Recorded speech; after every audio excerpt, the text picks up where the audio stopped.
Cette présentation explique comment diagnostiquer l'effet de la cause sur un remplacement de PC-board carte mère d'une thermopompe à compresseur inverter. Ce que j'en fais, moi, j'ai trouvé des façons assez rapides pour s'assurer qu'on n'ait pas de problème lorsqu'on remplace un PC-board carte mère d'un inverter. Un coup qu'on est remplacé, si elle saute encore, c'est dû au principe de l'effet de la cause. Fait qu'il faut vérification visuelle du PC-board, ça nous indique quand même c'est quoi qui est endommagé sur le PC-board. Ça peut être la partie compresseur, partie moteur ou les autres composantes. Vérifier chacune des composantes reliées au PC-board. Il faudrait quand même, on va passer à travers cette matière-là, comment tester chaque composante qui sont connectées sur ce fameux PC-board-là. Et vérifier certains points de bon fonctionnement après avoir remplacé le PC-board. Quel genre de code d'erreur qu'on peut avoir pouvant nécessiter le remplacement d'une carte mère PC-board? Bon, erreur de communication entre les deux PC-board. Certaines compagnies ont des trucs pour déterminer c'est quel des deux. On a un pour ce qui concerne Midea.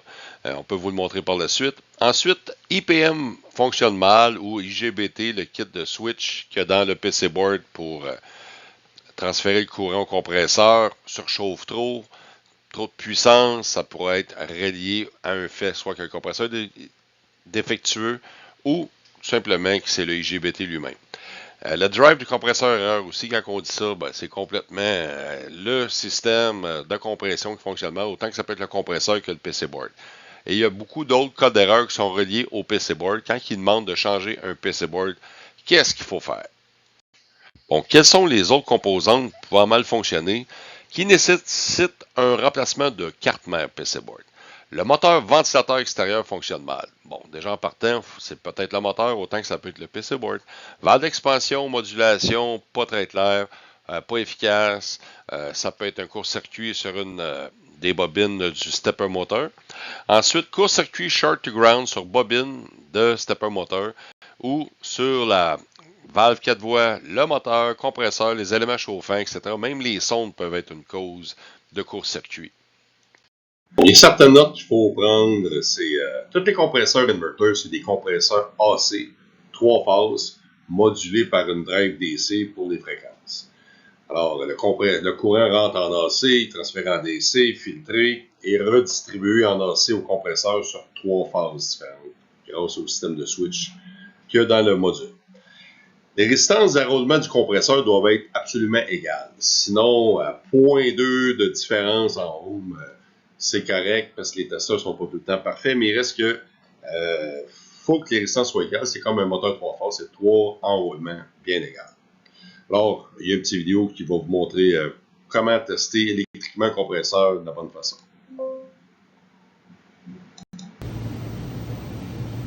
On est à 0.8 entre U et V. 0.8 aussi. Et entre les deux autres, 0.8. 0.9. À 0.1 de différence, on peut diagnostiquer que le compresseur est bon. Le testeur n'est pas parfait. Ensuite, on vérifie les short to ground. On va se mettre ailleurs. OL. OL. OL. Alors, ce compresseur-là est bon, sauf s'il serait bloqué mécaniquement, mais avec les accumulateurs de succion qu'il y a sur ce système-là, entre autres, et le séparateur d'huile qui fait quand même un travail d'accumulateur aussi, c'est rare qu'un compresseur peut pomper du liquide. On peut diagnostiquer que ce compresseur-là est bon, et s'il ne fonctionne pas, automatiquement, il nous reste le PC-board. Mais il y a quand même d'autres tests à faire auparavant. Bon, on arrive au premier effet de la cause. Bon, celui d'un compresseur défectueux. Un enroulement inégal, mais ça peut endommager encore le PC-board, que lui, il distribue du courant, puis c'est pas revenu égal, fait que le PC-board peut surchauffer et se rebriser. Court-circuit, short to ground, léger, un petit, à peine, dans kilo, rendu des mégaohms. On peut aller avec un Megger. L'idée, c'est qu'un petit court-circuit sur un compresseur, ça peut augmenter en surchauffant, puis briser aussi la carte mère à nouveau. Là, on va dire encore briser la carte mère, mais l'idée, c'est que la composante, elle n'a pas soit des résistances égales ou un petit short to ground, ça n'aide pas non plus. Vérifier short to ground avec du réfrigérant dans le système, ça nous est arrivé qu'un système compresseur, il était bon, mais il était vide. On l'a rempli pour le repartir, il tombait short to ground automatiquement. Le stepper moteur que sur une valve d'expansion EEV électronique. Toutes les EEV, les stepper moteurs, ils ont 3 valeurs en résistance. C'est ce qu'on découvre avec le temps. C'est pas mal autour de 45 la première valeur. Et ensuite 90 ohms, la deuxième valeur. Et ensuite OL. On n'a rien d'autre que ces deux valeurs-là. Ça peut être 42, ça peut être 48, ça peut être 50, ça peut être différent. Mais ça va être tout le temps le double. C'est pas nécessairement toutes les valves d'expansion qui ont les enroulements à la même place sur des connecteurs. Fait qu'on peut pas prendre une bobine ou un stepper motor d'une compagnie pour le mettre sur un autre. Ça, c'est sûr que non. Mais on peut toutes les tester d'une façon que ça règle à 90% le bon fonctionnement. Ce stepper motor-là, c'est 3 valeurs différentes. Pour ce qui est du test des bobines de valve d'expansion, on peut voir ici, j'ai 3 bobines de valve d'expansion différentes. Deux à 5 fils, une à 6 fils. Ils n'ont pas les connecteurs aux mêmes places, qu'on peut voir ici. Vous voyez? Mais le test est le même pour n'importe quel. Ceci dit, un test simple, on a 3 valeurs disponibles pour un petit moteur de valve d'expansion, un step motor. C'est une valeur 1 qui peut être autour de 45, valeur 2 devrait être 90, puis valeur 3 OL. Alors, on peut tester les 3 bobines pour vous le montrer. D'une pin à l'autre, on peut tester la première qui nous donne OL avec la troisième pin. On a une valeur de 91.9. OL 46, qui est la somme 1, l'autre est le double, ou OL. Fait que on teste l'autre pin ensuite, toutes entre eux autres pour vérifier. OL 92 OL 46. On peut faire ça avec chaque pin pour s'en assurer. Pour ça, il faut tout vérifier chacune de ces pins-là au ground. Et si toutes les pins au ground sont OL, ça veut dire que la bobine de valve d'expansion, elle est bonne. 46 OL et la dernière séquence OL. Cette bobine de valve d'expansion, peu importe sa marque, on le sait qu'elle a ses 3 valeurs principales, puis il faut la vérifier au ground.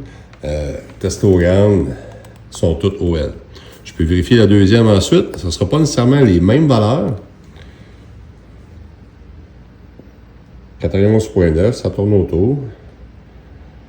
91.1. C'est sûr que les décimales, on peut les oublier. Mais cette bobine-là fonctionne différemment. Et la troisième, la même chose. Les 2 premières pins. 91. 91. 46.2. Ensuite, valeur 45.8. 45.6. 91.5.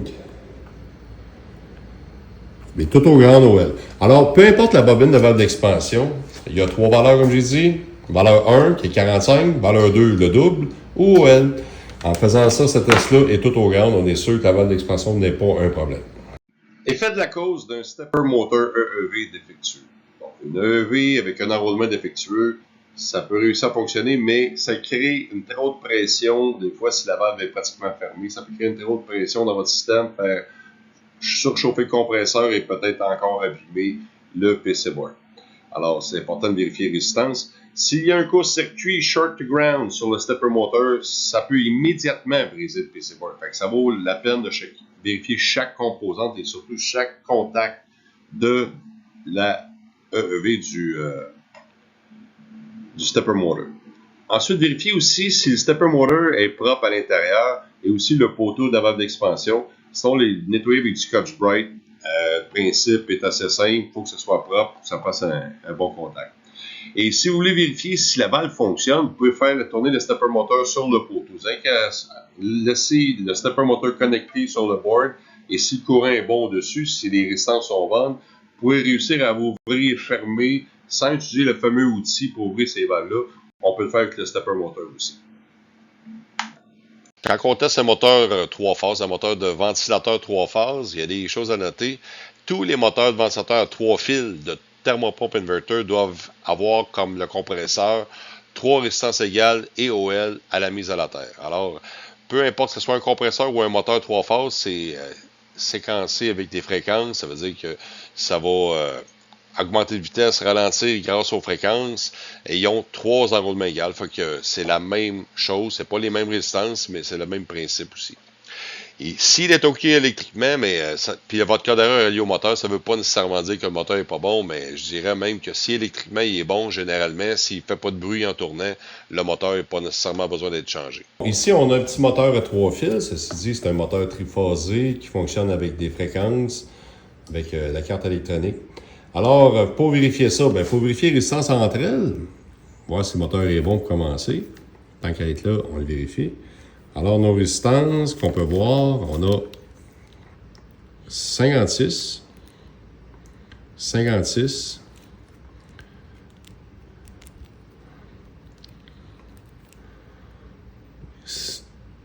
et 56 kΩ.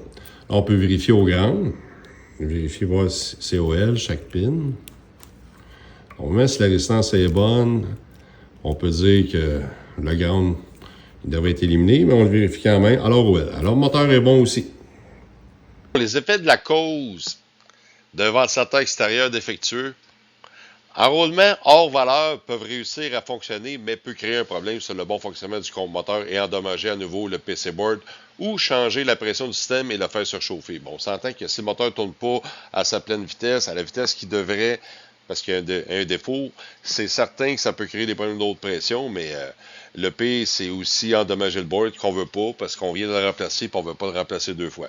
S'il y a un court-circuit sur le moteur de ventilateur, ça peut immédiatement aussi briser le PC board à nouveau. Il n'y a pas à dire, il faut vraiment tout tester au grand, chaque composante. L'autre composante que tout le monde regarde et se demande, c'est le core reactor qu'on appelle, ou le filtreur de courant. Ça se teste aussi. C'est rare, très rare que ça brise, mais des fois ça peut réussir à surchauffer. C'est très rare, mais quand même, il y a une résistance à vérifier. Vous allez le voir dans la vidéo ensuite, mais s'il est short to ground, ben c'est sûr que ça, il n'y a plus rien qui fonctionne de toute façon. Fait que c'est pas nécessairement le PC board le problème, ça pourrait être le core reactor, mais c'est 1% des cas. Le core reactor, le filtreur de courant. Je vais vérifier.